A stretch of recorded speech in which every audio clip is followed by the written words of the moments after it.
Okay, welcome everyone to Daf Yomi, 1 week at a time, Masechet Kiddushin, and this is our last class of Masechet Kiddushin. Don't worry, next week is just a new Masechet, and we will be continuing our learning. But this is actually our 11th class of this Masechet. And we are going, as I mentioned, we're going to finish the Masechet. We're going to be reviewing Daf 74 to 82 today. So we have a lot to do. And really, Mazal Tov to everyone as we finish this Masechet. It was quite a long Masechet. So, okay, we're going to begin at the Mishnah, a little bit down on Daf 74. And the Mishnah says that anyone forbidden to marry a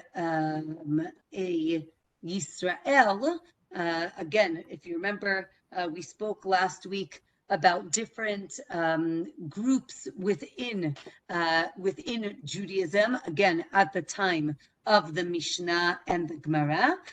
So anybody who can't marry a Yisrael can marry each other. And the Gemara gives another opinion that if someone is definitely one of those groupings, so then they can marry each other. But if they're not sure what they are, so then they can't. Again, if you remember, there were two groups, the Shtuki and the Asufi. These are people that don't know who their father is, or who either don't know one. They don't know one. They don't know one parent, or they don't know two parents, and therefore they are in doubt what their background is. So the Gemara says that they are forbidden to marry Kohanim, right, priests. This includes a convert as well. She can marry a mamzer or a natin. Natin was from a certain nation that lived in Israel at the time. But the Gemara says that not all that are forbidden to marry Kohanim can marry each other, right? There are people who a Cohen cannot marry, like a divorcee, but they can marry other Yisraelim, they can marry other people. And from here, there's a discussion about a convert and who they're allowed to marry. So the Gemara says that anyone that the convert can't marry their daughters is problematic, and that they can marry each other. Again, we will see that after this discussion, we said, as we said last week, we actually don't, some of the things we're very careful about, and other things we actually don't ask. And therefore, we don't know the status of certain people. Again, in certain cases we do, and in certain cases we do not. The Gemara talks about different forbidden relationships that have different punishments, right? So if, let's say, the punishment for incest is what's called karet, which is death, but divine imposed death, as opposed to having an affair and sleeping with a married woman, that is basically a capital offense, what's called in Hebrew mitat beitin, where the court can give capital punishment. And there's a machloket, which relations create a mamzer. Again, we use the word illegitimate, but that's not the way it's used in the Gemara. In the Gemara, mamzer is a very particular, a child from a very particular forbidden relationship. So the question is it the child of a forbidden relationship that has karet, or what about mitat beitin? And there the Gemara has a machloka. Rabbi Akiva is even more stringent, and he says that even just, I don't want to use the word regular forbidden relationships, but forbidden relationships that have a lesser punishment, even those, that's called a lav, which means a negative commandment. Rabbi Akiva says even those children are mamzerim, but we do not, that is not the law. And that does not create mamzerim.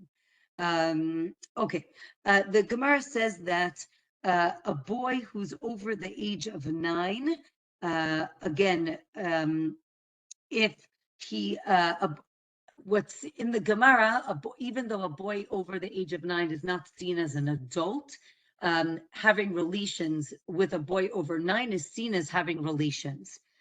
So if this boy is from a blemished lineage, so then if he has relations with a Jewish girl, now she cannot marry a Cohen. She cannot marry a priest. Also, if she herself was the daughter of a Cohen, she can no longer eat truma, so she becomes disqualified. Daf 75 tells us that again, as we saw last week, there are different nations that could convert to Judaism. So someone from Ammon or Moab, the male cannot convert, but the female can. And if someone is Egyptian or from Edom, the first 2 generations cannot convert, or they can convert, but they're not seen as full-fledged Jews till the third generation. Again, it's important to recognize that this is not applicable nowadays, right? Meaning if someone comes from Egypt, it doesn't mean that they're Egyptian in the sense of what this Gemara is talking about. And there's a Gemara that says that now that after all the exiles, we don't know who comes from what nation anymore, and therefore we accept all converts, and they are seen as full-fledged Jews. So it is important. We are going to discuss this quite a bit today, but it is important to recognize that it is not really applicable nowadays. Sorry. Okay. So we said that a second generation Egyptian, again, Mitzri, from the nation of Egypt, even though his child will be full-fledged Jew, relations with this person will disqualify the woman from being able to marry a Cohen. And the Gemara tells us that all of this is learned from relations between the high priest, the Cohen Gadol, and the widow, the Almanah, right? Because that relationship is forbidden, and he disqualifies her from being married to a regular Cohen. And we say that their children are disqualified. Sorry, it's been a long day. So their children are disqualified again as well. It is different though for someone who comes from Ammon or Moab. Their daughters are actually full-fledged Jews. Again, as we mentioned, the Ammoni, the person from Ammon, if he marries or he sleeps with a Jewish woman and they have a Jewish girl, right? They have a daughter. That daughter, even though right, the mother's Jewish, the father is from Ammon, she is full-fledged Jewish. So that is the product of their relationship.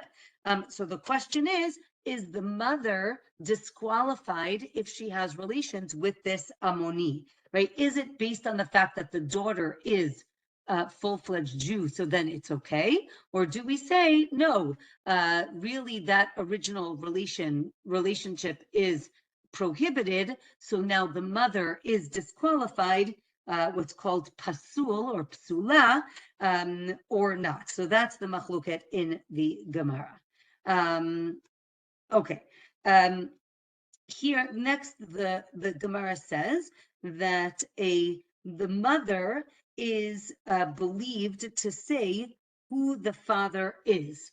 Right, a woman can testify as to who the father is of her unborn child or her child. From here, the Gemara talks about the Kutim. These are, and this was a nation that lived in Israel at the time of the Mishnah and the Gemara.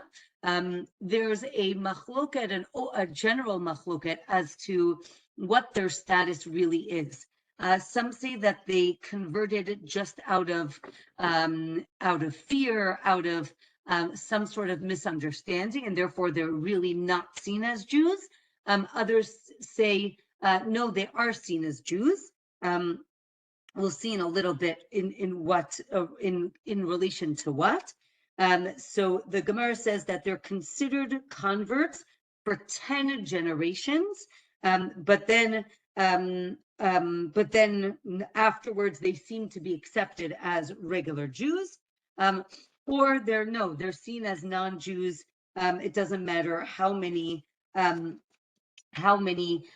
generations we are talking about. So the Gemara says there are actually 3 opinions as to this nation of the Kutim. Some say that they really did not want to convert, and therefore we see them as non-Jews. Others say that they full-fledged converted, and therefore you can marry them. But the issue is that you really shouldn't marry from this nation because they weren't very careful about specific commandments, specifically about yibum, and therefore, because they weren't careful about yibum, right, again, meaning can a woman marry her brother-in-law if the husband died, or can she marry anybody else? The fact that they weren't careful about this meant that many or some of the children were mamzerim. Again, if she marries someone she's not allowed to marry, those children are mamzerim. And therefore, the Gemara says you shouldn't marry them. Or on the top of 76, the Gemara suggests that really they are Jews, but they don't keep the mitzvot, the commandments, very well. But they were careful about certain mitzvot. So when we're talking about those mitzvot, you can trust them, but others you cannot trust them. And therefore, the Gemara says that you can't marry them because they weren't very careful about divorce. And if they weren't careful about divorce, then again, the children could be mamzerim, and therefore you should not marry from that nation.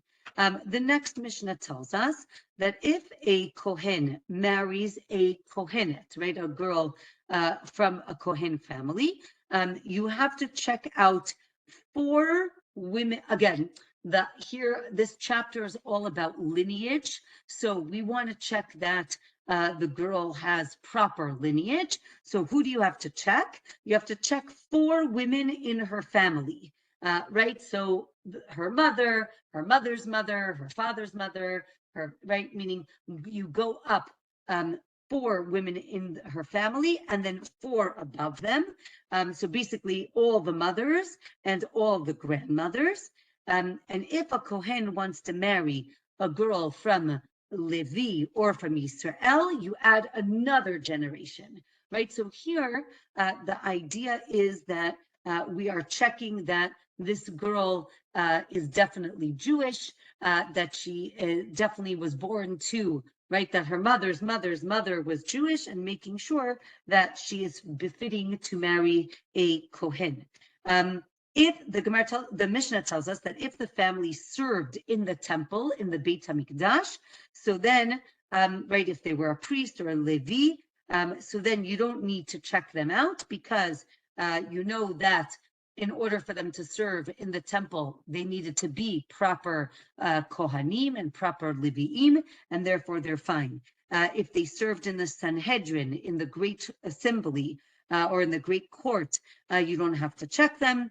If they had some sort of public post, you also don't have to check because, again, the assumption is they would only appoint these people if they were sure about their lineage. And once they were appointed, you could be sure about their lineage. Again, if they were definitely witnesses or judges in Tzipori, again, which is a city up north in the Galil, you don't have to check. Or if they're on some sort of army list, you also don't have to check. 1 second.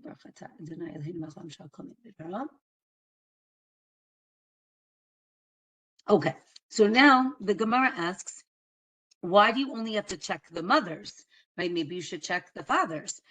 So the Gemara says that when, right, because again, the father could come from also unknown background.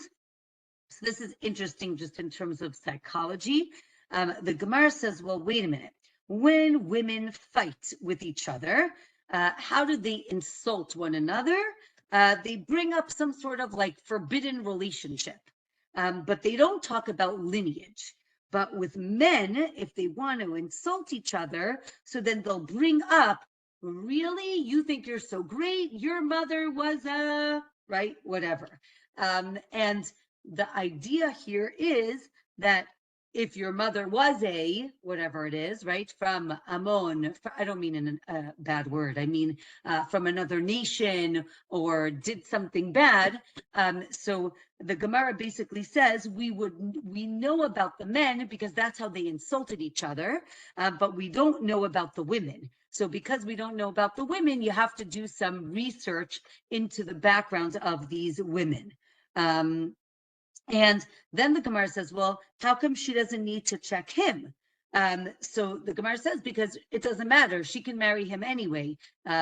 She doesn't care as much, and therefore she doesn't have to check anybody else, but he does. So it seems you have to check either 12 or 16 women. Then the Gemara says, again, we talked about checking people's background. The Gemara says, well, really, you don't need to check somebody if there is an assumption that they are kasher, meaning that they are of good background or good lineage. The only time you really need to check is if there's some sort of rumor or you hear something, then you need to check. But in general, the baseline is that you don't need to check. As we said, all the people that we mentioned who served in the temple, who served in the courts, right? All of these people needed to be of good, upstanding lineage. Otherwise, they wouldn't have been elected for the job that they were in. Then the Gemara says, what are we talking about? It says something about an army. What does it mean that you have to check if they were in an army? So the Gemara says we must be talking about the army of David, right? King David's army that only had people of pure lineage. And the Gemara says, wait a minute, there are definitely people who weren't of pure lineage. The Gemara says no, even though it says, right, there was someone from Gat or someone from Chiti. It doesn't mean that they were from that nation. Rather, it means that they were from that area. But really, they were full-fledged Jews. Okay. The next Mishnah on Daf 77 talks about the concept of a Cohen marrying someone who he's not allowed to marry, and the resulting child is called a halal.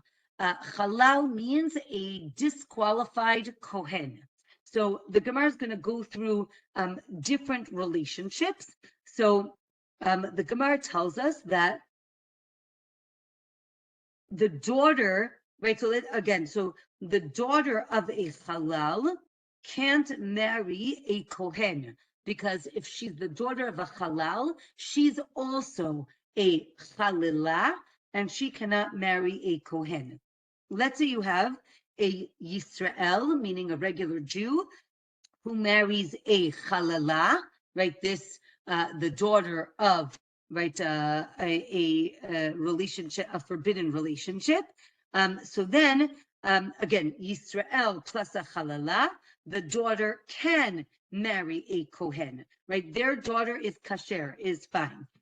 Let's say you have a halal, right? So now the halal is the father, and a Yisraelit, a regular mother, Jewish mother, the daughter cannot marry a Cohen, right? So it goes from the father.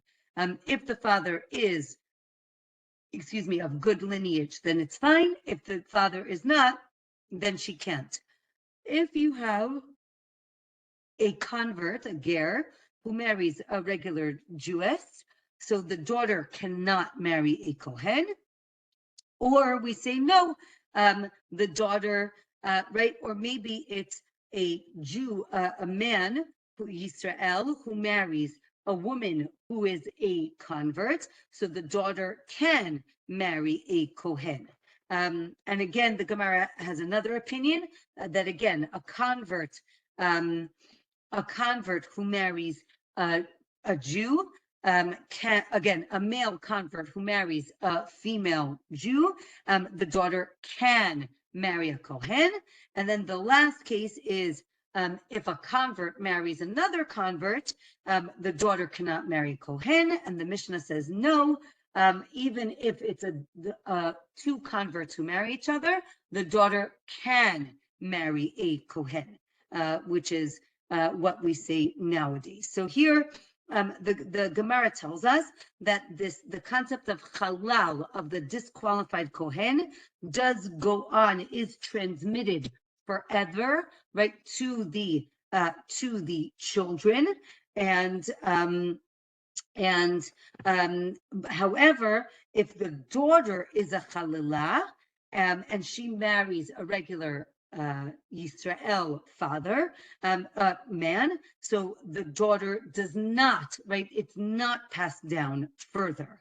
Another opinion is that, again, the halal plus a Jewish girl, the daughter is kshera, she is not a chalalah, right? Only if you have two halal, meaning a male and a female halal, then the child is a chalalah. But if only one of the parent is, so then the children are all qualified to marry a Cohen.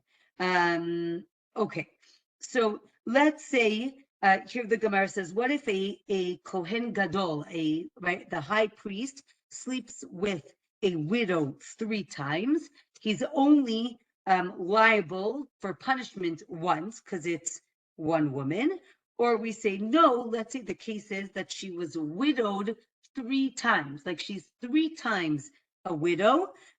So then, if they only slept together once, it's only one transgression.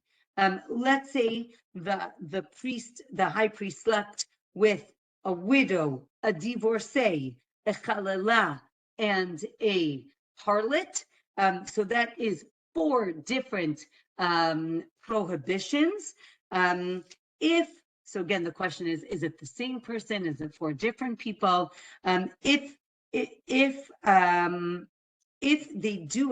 he does it in the opposite order, so then it's only 1 prohibition, because it goes up in severity, as opposed to going the other way.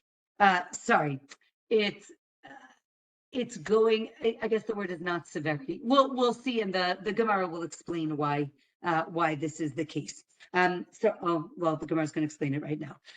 There is a concept in the Gemara, in Hebrew, the concept is isur chal al isur, meaning a prohibition can take effect even though there's already a prohibition there, right? Can I accumulate prohibitions or not? So the question is, it depends on the severity of each one of those prohibitions. If the prohibitions are cumulative, meaning not cumulative, that's not the word. If they're more stringent or they include more people, so then it does add one on the other, which is why the case that we just had is really could be 4 prohibitions. But if it goes in this order, right, meaning from the most inclusive to the least inclusive, so then it's only 1 prohibition because it is not adding to the severity of the prohibition. Okay. From here, Daf 78 talks about punishment. It talks about, again, if the Cohen Gadol sleeps with the widow, so then they get he gets 2 sets of lashes. One is because he's not allowed to betroth her, and the second is that he's not allowed to defile her, right, by sleeping with her. Therefore, it's 2 sets. If she was also a widow, so then it's another 2 sets of lashes, or no, it's only that the initial 2 sets and that's it. Let's say he betrothed the woman that is forbidden to him, and then so then there's a machloket. Let's say he only betroths her. So then there's a machloket that if he sleeps with her, then they get lashes, but before that they don't get anything. So the Gemara says again, with the Kohen Gadol and the widow, if he only sleeps with her without Kiddushin, so there are lashes. Again, he's not allowed to defile her. Okay, so the Gemara continues that hold on one second. So as we mentioned, there are different opinions in terms of the children of converts, and the Gemara says that even even if a convert marries another convert, their child is seen as a full-fledged Jew and can marry anybody. The Gemara ends this conversation by saying that after the destruction of the temple, the Kohanim, the priests, were very careful about who they married, but it's not a law, meaning they could marry anybody. The Mishnah now tells us that a father that says, my son is a mamzer, meaning he's a product of a forbidden relationship, we do not believe the father, right? The father does not have the power to say that. And if both parents say that the child is a mamzer, when she's pregnant, again, they are not believed. So the Gemara says that we don't believe the father because really he doesn't know who the father of the child is. And we see even the wife isn't believed because, again, interestingly, the flip side of everything that we've just been saying, we assume that the child is unblemished in the sense of lineage and has a perfectly good lineage, and therefore we do not believe the mother to say that the child is a mamzer. The only way to say that the child is a mamzer is if there are 2 witnesses. The father is believed to say that his child is his firstborn.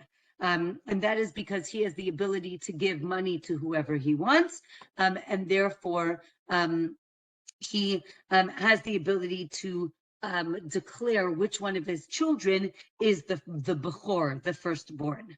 The next Mishnah says that, back to Kiddushin, if a person sent an agent to accept betrothal for his daughter, and then the father goes and accepts betrothal himself for his daughter, so whichever one came first, that one is the valid betrothal.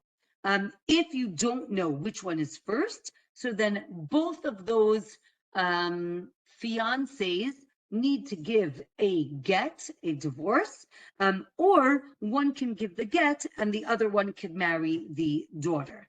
Daf 79, if a woman sends an agent to accept betrothal for herself, and then she accepts it on her own, we have the same result as the original case, right? Whichever one comes first is the one that that is valid. So now the Gemara explains, you might have thought that the father's betrothal of the daughter trumps over the agent's, because again, he's more knowledgeable about the lineage, so he'll be more careful.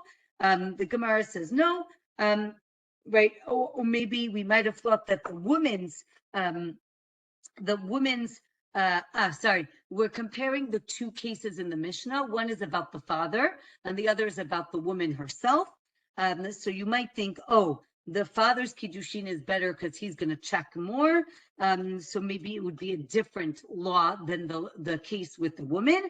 And you might have thought maybe the woman, is very careful to investigate who she's marrying, but maybe the father less so. And therefore the Mishnah needs to teach both of these cases. Now the case is that the father accepts Kiddushin for his daughter in the morning, and then she accepts Kiddushin for herself in the afternoon, and then they check her, or she makes a claim that she is now a bogeret. Bogeret means a full-fledged adult. This means that she is 12 and a half and shows signs of puberty.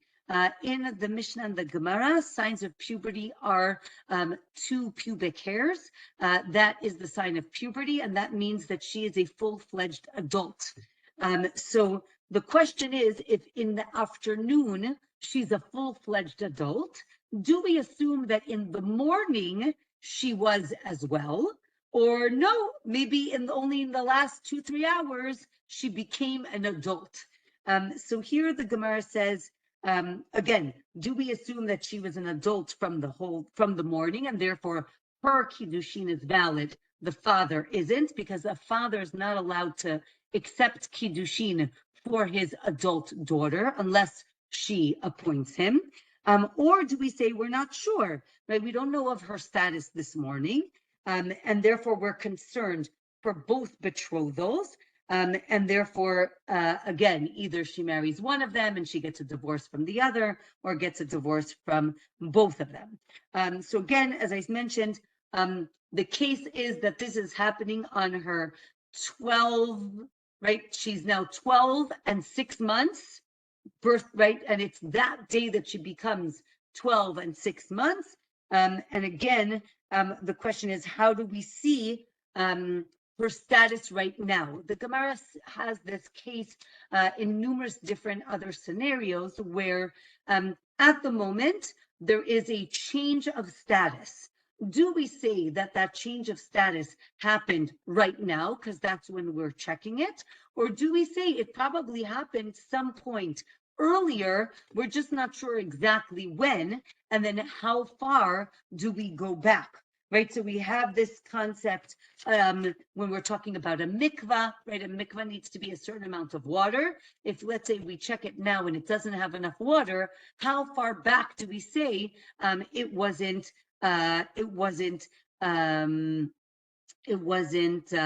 kosher, meaning it wasn't a valid mikvah? So the Gemara has different cases about this, and therefore we say that the Gemara says, actually, we assume that she was an adult the whole day, and therefore her Kiddushin is the Kiddushin that we accept. The next Mishnah, we have a Cohen, a man, and his wife. They leave Israel, they go abroad, and then they return with a child. So the father is believed to say, this is the wife I left with, and this is our child. Right, this is my child in terms of good lineage. If he says, oh, well, my wife died and this is her child, so then he needs to bring proof that the child is theirs. Let's say he comes back with a different wife and children, and he says, oh, that wife died, but this is my new wife with my new children, he has to bring proof about the wife and about the child. Let's say he says he got remarried outside of Israel, but then she died, but these are her children. So now again, you have to bring proof about the wife and about the children. Again, this is all in terms of lineage, in terms of who do we see as the legal parents of these children. So the Gemara explains that he doesn't need to prove if the children, that the children are theirs. If you see that the child is like clinging to the mother, that shows, right, when a young child clings to a woman, it's generally because it's their mother, and therefore he does not have to prove that that mother is the mother of the children. Okay, so we say that, oh, okay. So let's say there is, here the Gemara on Daf 80 talks about chazaka. Chazaka is an assumption of a status of a person or a thing. So let's say a man and a woman and children live in a house together. The chazaka, the assumption is that it's the mother, the father, and the children, right? You don't have to bring proof that they're married or that these are their children if they all live together. The Gemara says maybe it's only if they like sleep together. And therefore, if they have relations with each other, we assume that they were all related, and there is capital punishment for that case. The Gemara gives other examples of the concept of chazaka, right? So if let's say you find a baby next to some dough and the baby's holding dough in its hand, it's a machloket if we say, and the assumption is that that babies touch garbage and things like that. So we assume that the baby's hands are impure, are tameh. So let's say, again, we find a baby next to dough, and the dough and a piece of dough is in the baby's hand. There's a machloket if we say that the dough is tameh, right? The dough that's not in its hand, right? So is the whole dough tameh? Do we assume that the baby touched everything or not? And here we have the issue of majority of babies touch garbage and therefore their hands are impure versus chazaka, the assumption that the dough in general, when I left it last, it was pure. And therefore, when you have majority versus chazaka, majority wins. Therefore, we assume that this dough is impure. Next Mishnah. Okay, the next Mishnah till the end of this Masechet is going to be about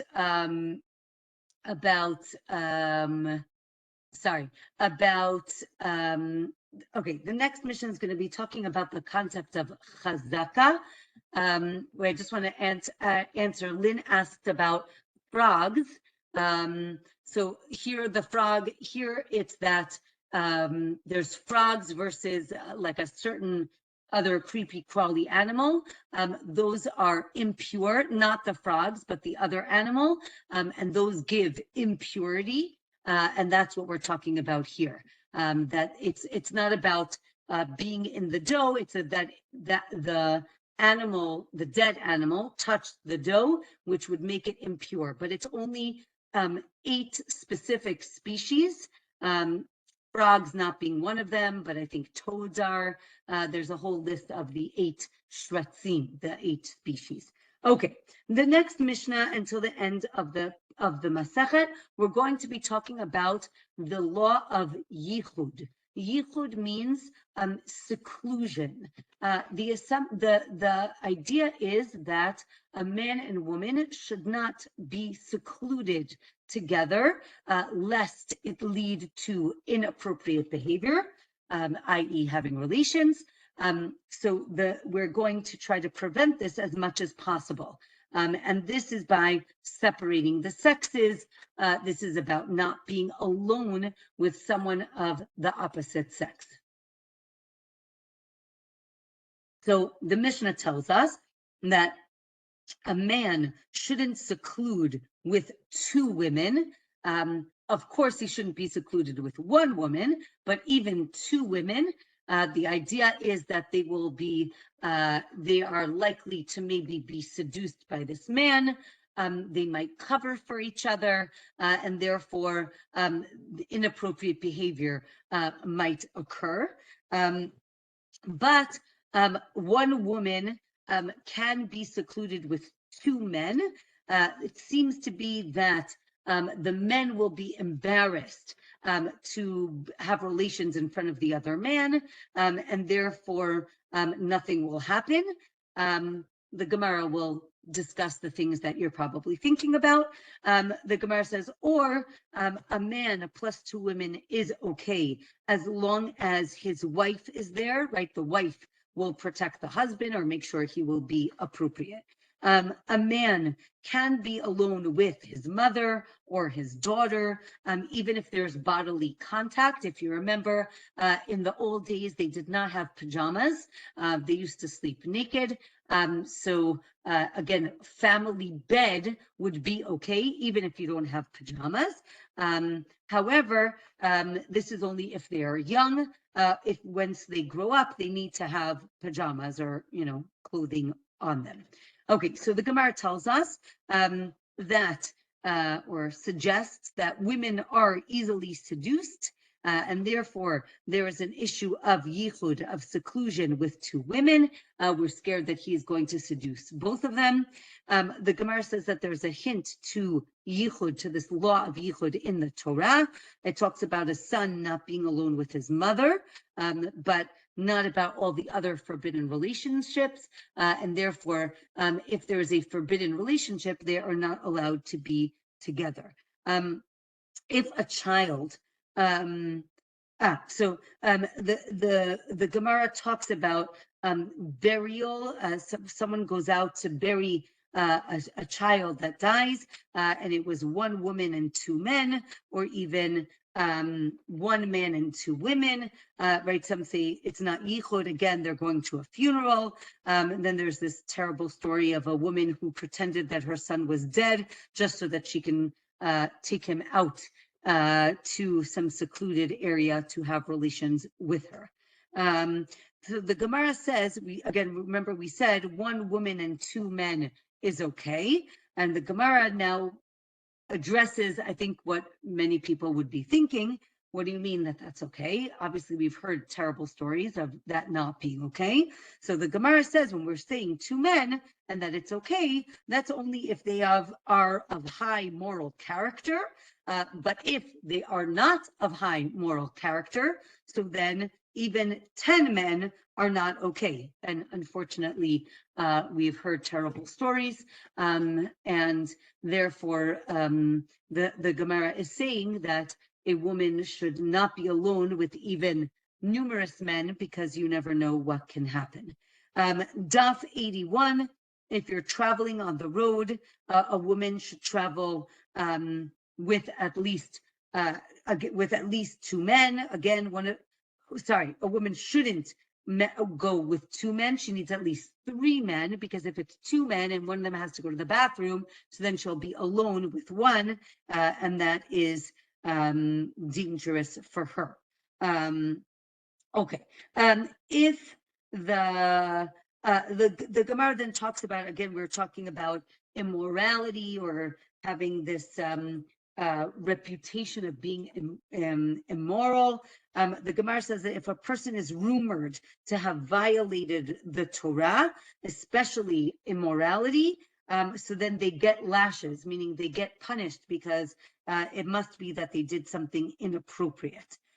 If a married woman's husband is in town, so then she does not get punished for being secluded, because we assume she will not do anything, right? We assume nothing will happen. Also, if, and here are some of the laws of yichud. So if the door was open to a public area, then it is not called seclusion, right? So if a boy and a girl, or if a man and a woman who are not married are alone in a room, if they leave the door open and people can walk by, so then that's not considered seclusion. It's not yichud, and it is okay.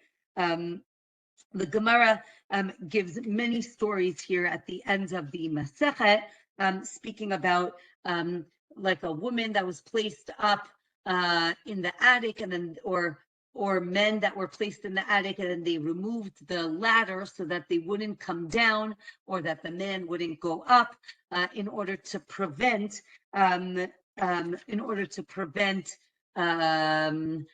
forbidden relations. The Gemara then says, right, that when women and men are together, it's better for there to be a separation. This is where we get the concept of having a mechitza, right, a barrier between men and women. And I'm not talking about in prayer, but in general. There are those who say that, that they shouldn't sit together. Let's say if they're going to a class, a shiur, or in a festive meal, that there should be some sort of separation in order to prevent any immoral behavior. And from here, we have numerous stories about very pious people who were overtaken by the evil inclination and were almost seduced, but they caught themselves and they banished the evil inclination from within them. There are other stories of great sages that scoffed people who sinned, and then Satan, right, Satan, heard about these people and said, oh, I'm going to trip them up. And the Satan, comes to these great sages as a beautiful woman, either like on the other side of the river or at the top of a tree. And the Gemara describes how these men were so overtaken or overcome by desire that they were ready to climb trees and cross over rivers just to be with these women. But the Satan, kind of stops them halfway and says, you see how strong the Yetzer Hara is, right? Don't put down people who sin, because the desire is real, and we have to learn how to control it. But don't scoff at these people. It is very tempting and very powerful. So from here, the Gemara talks about these men who they don't sin, but they wanted to. And the Gemara implies that they need to atone even for wanting to do a sin. Not only for doing it, they didn't do anything wrong, but the fact that they wanted to do it needs some sort of atonement. Okay. As we said, a man can seclude and live with his mother or his sister. Some say that no, they shouldn't. And the Gemara talks about sages that were very careful not to be alone with any female members of their family. They were even careful not to be with animals alone. And the Gemara says, the Gemara now talks about men being alone with two women who are forbidden to him. But these sets of women hate each other, right? So co-wives, or a mother and a mother-in-law, even though chas v'shalom, I love my mother-in-law, and I love my daughters-in-law. But here, I guess, not everyone has that loving relationship. So the Gemara explains why is that okay? Because they will not cover for one another, and therefore they will be careful not to do anything inappropriate, because they know that the other woman is going to tell on them. Okay, the next Mishnah tells us that bachelors shouldn't, wait 1 second. Bachelors shouldn't be teachers of small children, or they shouldn't be shepherds, or they shouldn't sleep together in the same bed, meaning two men. The Gemara then explains it's not that they are suspected of homosexuality, either with the kids or each other, or of bestiality. That's not what we are suspecting. Rather, we suspect we suspect them being alone with the mothers of the children, and therefore it's better for them not to be, preschool teachers, and therefore they can be shepherds and they can share a bed. Okay, our last daf of Masechet Kiddushin, daf 82, talks about the trade that, the different jobs that men have. And it says that if you work in a trade that engages with women, you have to be very careful to not be alone with these women. And it's better to not have these occupations. Rather, you should teach your son a proper trade. It says that it should be naki vekal. Naki means clean, and kal means easy or light, right? So basically not like heavy labor, or maybe it means make sure you teach them an honest job, not something that will lead to dishonesty. So the Gemara talks about things that, right, and you should pray for financial security, right? Basically, everything goes according to your merit. It doesn't go according to what kind of job you have. It goes according to who you are and what God is going to give you. There's a list of dishonest trades. Again, it will lead to either immoral behavior or dishonest behavior. It's like camel drivers and donkey drivers. Those are like truck drivers. It talks about sailors and shepherds and storekeepers, physicians. They didn't like physicians in those days. Slaughterers, right? Butchers. All of those are not good trades. Or the Gemara says, no. Sailors are very pious and camel drivers are very honest. And then the Mishnah says, Rabbi Nehorai says, I only teach my son Torah. I'm not teaching him a profession. He's only going to learn Torah, and he'll get his reward in this world and in the next world, right? Because the Torah protects you in your youth, and it also protects you in your old age, right? Any job you have, you'll eventually retire, and it does not give you job security. This is before Medicare and Medicaid and pensions. So Rav Nehorai says, you know what's going to keep you in your old age? The Torah. That's what's going to protect you. And the Gemara learns it from Abraham, which is beautiful for this week's Parsha. It says that, well, it's actually next week's Parsha, but it's about Abraham. It says that when Abraham was old, God blessed him with everything, hakol. And the Mishnah says, what's everything? It's that he fulfilled the whole Torah, right? And that's what got him everything.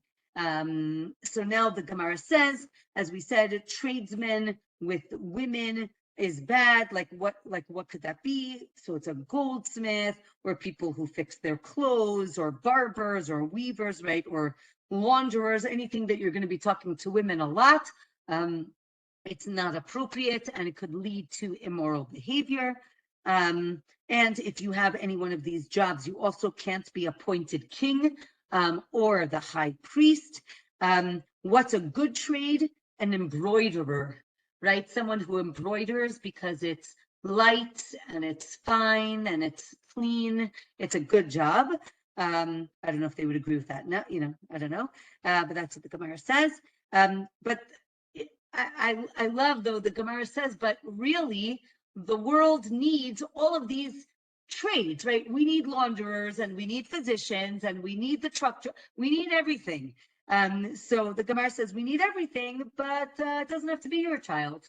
So it's interesting what to aspire to in terms of what your children professions, right, should be.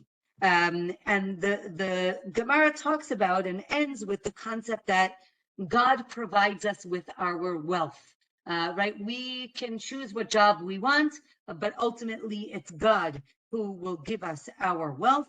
And and the parable or the mashal that's given is that, right, animals don't have a trade, but they sustain themselves without, animals don't go to work in the morning. They just do what they do, and they have food to eat at the end of the day. And they were made for man's benefit. Then man, who is made to serve God, right? So obviously God is going to provide for us. But unfortunately, people become corrupt, and therefore we lose our merit for wealth. And the Gemara ends by saying that, as we said, Rav Nehorai says that Torah sustains us in this world, obviously in the next world, and even throughout our lives in this world. And with that, as we say, Hadran Alach Masechet Kiddushin, we finished Masechet Kiddushin. I want to share just one thought, and then I think I'll open it up if you want to share some thoughts on this Masechet. I think, we learned a lot of different topics, in the past 82 days. We learned a lot about betrothal. We learned about slavery. We learned about messengers and agents. There are a lot of things that we learned about in this Masechet. And I think that as we hear from the word, right, the name of the Masechet Kiddushin, I think it's beautiful that we end on the importance of Torah in our lives.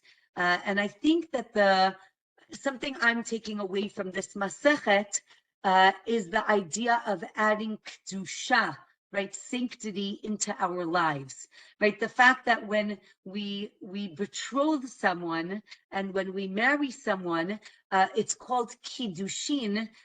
We are sanctifying ourselves and we are sanctifying our relationships. And I think that is really what it's all about. I think in these difficult days, I think that the Torah that we've been learning has, I think, added Kedusha to the world. It has added holiness and sanctity into the world.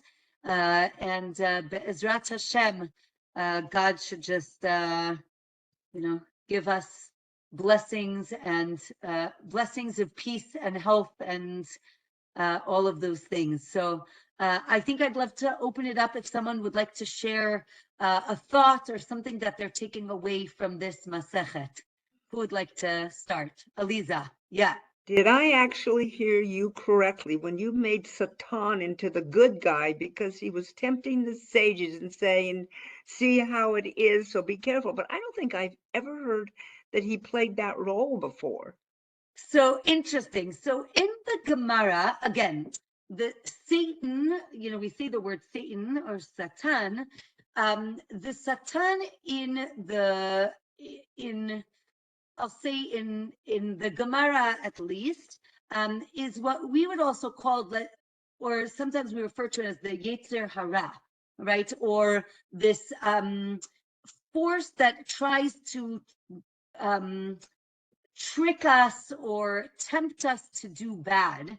But you are right that in this Gemara, here Satan is saying, I'm going to teach you a lesson. So he doesn't, punish, torment these people. I think he tries, but he stops himself, meaning you're right. It's not the way we usually understand it. And I think you're right that the Gemara is trying to show you have to be careful. You have to be careful because temptation is very strong, and don't put yourself in certain situations because you're not going to be able to overcome it. Only these very pious people can overcome it. So yes, excellent point. Who would like to share some thoughts on this Masechet as we finish? I just wanted to add to what you just said is that basically we're flesh, we're humans, and so we do have these lusts and these yetzer hara. We have these urges, and it's not easy to overcome them. You know, it's like you have to be almost, you know, inhuman to overcome them. So it's not a simple matter. Beautiful. Oh, Yeah. okay. I'm going to bounce off of that. Just seems to me that there's a lot of weak, gutless, immoral people being reflected here today. Honestly, give me a break. Um, I think that the Gemara is trying to say that as Zohar was saying that everyone is human and that everyone has different temptations. And I think actually bringing these stories is very important because you might think that you know, oh, somebody who's a rabbi, oh, they don't have those temptations. And I think the Gemara is saying, no, they're humans and that they have temptations. They overcome them, but they have them. And I think that that's an important point, that it's important for everyone to recognize that we're all human and that we all have these struggles. The struggles can be different, but I think it's trying to say that even the great sages had their struggles. Mhm. Yeah. I think I even once heard even that even the more pious they are, the more temptation they have to overcome. So Interesting. it's not a simple Yes, thing. not a simple thing. Well, with that, I wish everyone a Mazal Tov for finishing Masechet Kiddushin. It was not an easy Masechet, and I really commend all of you. I hope you're all going to have a party either tomorrow or on Shabbat. Please celebrate with your friends and your family. That's really what this is all about. Also, in case you didn't realize, we're finishing Kiddushin, but we're finishing all of Seder Nashim, which means that we are finishing, right, there are 6 books of the Mishnah. We are finishing the 3rd book, which is the book of women of Nashim. And we are moving on to the 4th book, which is the book of damages, of Nizikin. And we are going to start next week. I will start with an introduction to the book of Nizikin and then to the Masechet of Baba Kama, where we'll be talking about damages and property. And those of you who like law, you're going to love it.